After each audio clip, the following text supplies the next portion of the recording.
నమస్తే, welcome to our channel. నేను సిరి. రామ్ చరణ్ గారి బర్త్డే సందర్భంగా పెద్ద చిత్ర యూనిట్ అయితే ఒక స్పెషల్ గ్లిమ్స్ని అయితే రిలీజ్ చేయడం జరిగింది. సో దీనికి సంబంధించి మరిన్ని విషయాలు మనకు తెలియజేయడానికి మనతో పాటు ఉన్నారు ప్రముఖ రాజకీయ సినీ క్రిటిక్ భరద్వాజ్ గారు. నమస్కారం సార్. నమస్తే సార్. ఇప్పుడు చూసుకున్నట్టయితే రామ్ చరణ్ గారి బర్త్డే ఈరోజు, దీనికోసం పెద్ద యూనిట్ మొత్తం ఒక స్పెషల్ గ్లిమ్స్ అయితే రిలీజ్ చేయడం జరిగింది.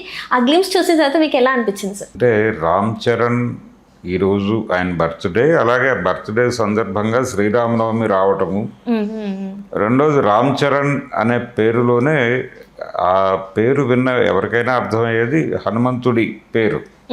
అయితే ఈ గ్లిమ్స్లో ఆయన పోస్చరు ఆంజనేయ స్వామిని పోలి ఉండటం అనేది ఒక స్పెషల్ గిఫ్ట్గా మారిపోయింది. అది ఆయన అభిమానులకు మాత్రమే కాదు, మెగా అభిమానులతో పాటు సినీ ప్రేక్షకులకు కూడా. అందుకని ఇలా ఈ గ్లిమ్స్ ద్వారా మనం జనాలను కనెక్ట్ చేసుకోవచ్చు అనుకున్నారు. వాళ్ళ వ్యూహం వర్కౌట్ అయింది. జనాలు విపరీతంగా చూస్తున్నారు. ప్రపంచవ్యాప్తంగా విపరీతంగా వ్యూస్ను రాబడుతోంది. అది ఇవన్నీ కలిసి రావటం అనేది ఈ సినిమాకి కూడా కలిసి వచ్చేటువంటి అంశంగా మాట్లాడుతున్నారు. ఇది ఇప్పటి వరకు పెద్ద సినిమా గురించి ఇదేదో క్రికెట్ నేపథ్యంలో నడిచేటువంటి కథ అనే అందరికీ తెలుసు.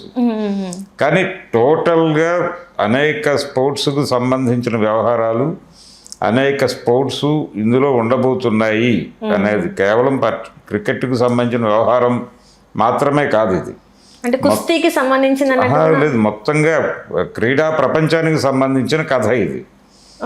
అందుకని ఇందులో ఒక మల్ల యుద్ధ యోధుడిగా కనిపిస్తున్నాడు ఈ గ్లిమ్స్లో రామ్ చరణ్. అందులో డైలాగ్ ఉంది, అంటే కుస్తీ పోటీ అంటే ఏదో బ్యాట్ పట్టుకుని ఎదురెళ్ళి బాలును కొట్టడం కాదు అంటే అవతల వైపు నుంచి డైలాగ్ అది. అవును సార్. అన్నప్పుడు ఆటే నా పొగరు అనేటువంటి ఒక కౌంటర్ ఇస్తాడు ఈయన. ఆటే నా పొగరు అంటాడు తప్ప క్రికెటే నా పొగరు అనడు.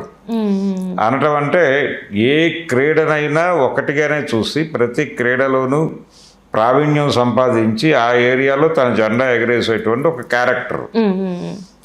ఇది ఈ మధ్య కాలంలో పెద్ద నుంచి వచ్చినటువంటి ఒక ఇన్స్పిరేషనల్ లేకపోతే మోటివేషనల్ సాంగ్ ఒకటి వచ్చింది. రెహమాన్ గారే పాడారు అది. కాబట్టి ఆ పాటలో మొత్తం ఊళ్ళో ఉన్న యూత్ని ఇన్స్పైర్ చేసి వాళ్ళందరినీ రోడ్డు మీదకి తీసుకొచ్చి ఏదో యాక్టివిటీలోకి దింపుతున్నటువంటి హీరో కనిపించాడు. ఏ నేపథ్యంలో దేనికోసం ఈ యుద్ధం జరుగుతోంది, ఎందుకోసం ఆయన ఇవన్నీ చేస్తున్నాడు అనేది సినిమాలో చెప్తాడు బుచ్చిబాబు గారు. కానీ ఈరోజు ఈ మల్ల యుద్ధ యోధుడిగా ఆయన్ని ప్రదర్శించడంతో పాటు ఆ గద పట్టుకుని కూర్చునేటువంటి పోస్చర్, అది అభిమానుల్ని ఇప్పుడు అట్రాక్ట్ చేసింది గ్లిమ్స్లో. అది సినిమాలో నెక్స్ట్ లెవెల్లో ఉండబోతోంది అని చెప్తున్నాడు ఆయన బుచ్చిబాబు. కనుక ఈ లెవెల్ ఎమోషనల్ కంటెంట్ ఉంటుంది సినిమాలో అనేది చెబుతూ ఈ గ్లిమ్స్లో ఆయన బాడీ లాంగ్వేజ్ బాగుంది, ఆయన సాలిడ్ పర్సనాలిటీ బాగుంది. ఇవన్నీ పెద్ద మీద ఇప్పటివరకు ఉన్నటువంటి అంచనాలన్నీ నెక్స్ట్ లెవెల్కి తీసుకెళ్ళిన పరిస్థితి అయితే ఉంది. ఈరోజు ఆయన బర్త్డే సందర్భంగా రిలీజ్ చేశారు ఇది. నిన్న అభిమానులతో కూడా మాట్లాడాడు. ఆయన షూటింగ్ స్పాట్కి వచ్చాడు రామ్ చరణ్. ఆయన కంటికి ఏదో చిన్న గాయమైంది, దానికి సంబంధించి ట్రీట్మెంట్ కూడా అయిపోయింది.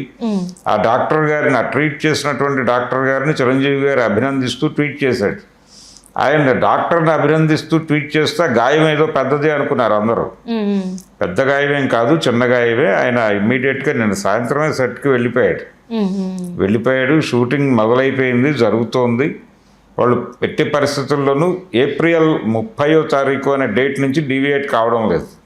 నిన్నంతా పుకార్లు వచ్చినాయి, అంటే ఇది డేట్ మారే అవకాశం ఉంది, 15వ తారీఖు వరకు షూటింగ్ జరిగే ఛాన్స్ ఉంది, ఇంకొక సాంగ్ పిక్చరైజ్ జరగాల్సింది ఉంది, ఒక ఐటమ్ సాంగ్ పిక్చరైజ్ కావాలి, ఇంకా గ్యాప్ ఉంది. కాబట్టి ఇవన్నీ అయ్యేసరికి ఎలాగో 15 అవుతుంది. 30వ తారీఖు లోపు వీళ్ళు విఎఫ్ఎక్స్ ఇవన్నీ కలిపి చేయటం సాధ్యం అయ్యే వ్యవహారం కాదు. ఈ సినిమా పోస్ట్ పోన్ అయి మేకి వెళ్ళే ఛాన్స్ ఉందని మాట్లాడారు చాలామంది. ఈరోజు గ్లిమ్స్లో ఇలాంటి పుకార్లకు ఫుల్ స్టాప్ పెడుతూ వాళ్ళు గ్లిమ్స్లో మరొకసారి ప్రత్యేకంగా ఏప్రిల్ 30వ తారీఖు థియేటర్లోకి వస్తున్నామని ప్రకటించారు. కాబట్టి ఇప్పుడు జనాలకు ఉన్నటువంటి అన్ని రకాల కన్ఫ్యూజన్స్ తొలగిపోయినాయి. నిన్న రామ్ చరణ్ అభిమానులు శిల్పారామం వేదికగా సమావేశం అయ్యారు. వాళ్ళు మెగా యూత్ ఫోర్స్ అనేటువంటి పేరుతో ముందుకు రాబోతున్నారు. దీనికి సంబంధించిన వ్యవహారం, నిర్మాణానికి సంబంధించిన గొడవ ఒకటి జరుగుతోంది. దీంతో పాటు కొంతమంది కీలకమైనటువంటి ఆయన అభిమాన సంఘాల్లో కీలకమైన వ్యక్తులు ప్రత్యేకంగా వెళ్ళి ఆయన్ని పెద్ద షూటింగ్ గ్యాప్లో కలిసి వచ్చారు. ఆయన గాయం తగ్గుముఖం పట్టింది, ఆయన షూటింగ్లో పాల్గొంటున్నాడు అనడానికి నిదర్శనమే ఆ ఫోటోలన్నీ. సో పెద్ద సినిమా ఒక కొత్త, ఇప్పటి వరకు ప్రమోషన్ మీద వాళ్ళు క్రియేట్ చేసినటువంటి ఇమేజ్ కంటే కూడా, బజ్ కంటే కూడా ఈరోజు రిలీజ్ చేసినటువంటి స్పెషల్ గేమ్స్ క్రియేట్ చేసిన బజ్ ఎక్కువ. ఇప్పుడు ఆ సినిమా ఈ పర్టికులర్ గ్లిమ్స్ చూసిన తర్వాత సినిమాలో హిట్ కళ కనిపిస్తోంది అని మాట్లాడుతున్నారు జనాలు. కనుక ఒక సాలిడ్ హిట్ కొట్టబోతున్నాడు పెద్ద సినిమా నుంచి రామ్ చరణ్ అనేది ఈ గ్లిమ్స్ ద్వారా అర్థం చేయించడం జరిగింది. అది అప్రిషియేట్ చేసే పద్ధతిలో ఉంది. పర్టికులర్గా ఆయన పోస్చర్ చాలా బాగుంది, ఆ గద పట్టుకుని కూర్చున్నటువంటి తీరు చాలా బాగుంది. Right right, thank you so much sir. Thank you. Hello, Telugu రాజ్యం ఛానల్ చూస్తున్నారా? సామాజిక, రాజకీయ, జీవన చిత్రణే తెలుగు రాజ్యం. అతిశయోక్తులు, అసత్యాలు ఉండవు. రాజకీయ కోణం కాదు, ప్రజా కోణమే కొలబద్ద. తెలుగు రాజ్యం వీక్షణ మీ ఉత్తమ అభిరుచికి నిదర్శనం.